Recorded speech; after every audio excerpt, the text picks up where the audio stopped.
Welcome back. Well, as President Bush tries to shore up support for his troop surge, the Iraqi government is seeking to blunt criticism that progress on political reform is too slow. On Monday, Prime Minister Nouri al-Maliki travelled to Anbar Air Base to meet the US President. There, he held talks with Mr. Bush's War Council that included the Defence Secretary Robert Gates and the head of US forces in Iraq. On the same day, the Iraqi government celebrated taking over security in Basra after the withdrawal of British troops. And just last week, Maliki fired thousands of police officers with alleged links to armed militias. He also sacked dozens of senior police and military officers after violent clashes in Karbala. And in the last few days, Iraq's Sunni and Shia groups have been holding secret talks in Finland to try and find ways of ending the bloody sectarian violence. Meanwhile, Iraq's National Security Advisor, Muwaffaq al-Rubai, has unveiled a new 3-year national security plan, which he says will help reconciliation. This strategy will provide, for the first time, for the Iraqi government in a single document, coherent top-level direction to all the government in its effort to establish security, promote prosperity, and self-reliance. The strategy is named Iraq First because it focuses on Iraq, its people, its situation, its challenges, and its enormous potential. Well, joining us again are guests from Baghdad, Al-Maki, a member of parliament representing the Sunni Accordance Front, and in Doha, Al Jazeera's senior Middle East analyst Marwan Bishara. Al-Maki in Baghdad, it was just a few days ago that Prime Minister Nouri al-Maliki came in for some harsh criticisms from President Bush. Do you think the Iraqi government is running out of time to bring about any real political reconciliation? Well, we had bad experience with the Iraqi government as regards reconciliation. A lot of conferences, a lot of talks, a lot of meetings with the tribes, with the military from the previous army, with all the Iraqi people, without any result. Even a lot of talks with the Iraqi national resistance outside Iraq, in Jordan. Sorry, the voice is interrupted. No, that's fine. Go on, sir. Go on. Let's hear your point. OK, well, let's go to Marwan Bishara in Doha whilst we try and re-establish links with Baghdad. Marwan, the much-vaunted troop surge is supposed to provide the security to enable political reconciliation, as Al-Maki was talking about. I mean, will the Petraeus-Crocker report be able to pinpoint any significant advances by the Iraqi government, do you think?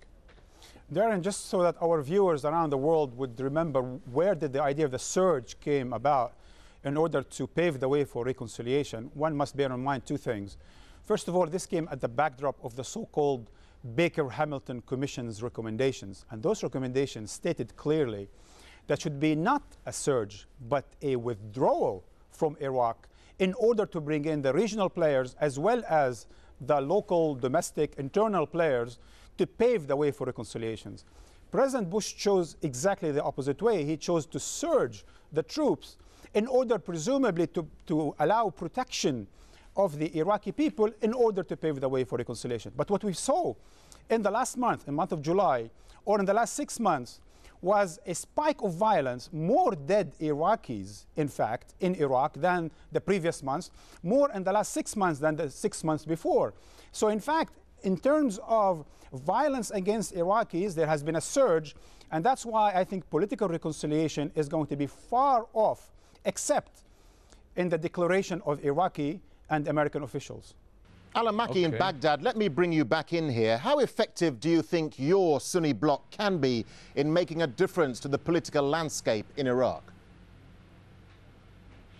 Well, really, we hope we will achieve good success in political efforts. Especially, I think we could succeed in transferring what we call the national resistance people who are fighting and differentiating them from Al-Qaeda, and now they are brought to the political project, and we could convince them to work for Iraq, to be real nationalists, And there is now, as you know, and everybody knows, there is negotiations, and we might reach with the Americans and with the government to a result. This is a vital achievement, really. Although we were very, very marginalized by the government, especially by the Prime Minister, and really we responded to that by pulling out our ministers from the government and stand in the parliament to say that Al-Maliki is not going in the right way, and he have to give weight, he have to hear, he have to listen to Iraqi people, especially our component. And we offered 11 demands, really, and we also explained the plan to achieve these demands to Al-Maliki and gave him by hand, and we are waiting really for him to achieve a real reconciliation, to achieve, releasing of detainees and repairing of the security plan and every other point. Marwan Bishara, let's just go back to Marwan Bishara in Doha. Marwan, Nouri al-Maliki has made recent trips to Iran and Syria. Right. Do you think he's trying to lessen dependence on the US, and how will that play into the wider political role in the region? Well, I would say more he's playing politics with the U.S. than decreasing his dependency on the U.S. Because, as you know, if the U.S. troops pull out tomorrow, it's going to be very hard for the Maliki government to stay the course, if you will, or even to remain in power, because it's clear that the Maliki government is totally dependent financially, militarily, and otherwise on U.S. occupation. And in that sense, I think Maliki wanted to make it clear that there is a role for Iraqi neighbors, presumably Iran, and of course Syria, because it is in that sense a friend of Iran in terms of their interests in Iraq. And Maliki understands that you cannot reach domestic reconciliation if the regional players are not present or are not in agreement with that process. Now we have Saudi Arabia, Iran, Syria, and to a certain degree Turkey. Those four players are paramount for the success of any process in Iraq. I am not entirely convinced, Darren, that this Maliki government is truly interested in giving its enemies, becoming friends perhaps, but its enemies, its competitors in Iraq, any serious power in terms of the policies and the politics of the Iraqi, or the future of Iraq. Al-Maliki, let me get a very final and very brief thought from you. What does a weakened Nouri al-Maliki mean for Iraq and the Iraqi people?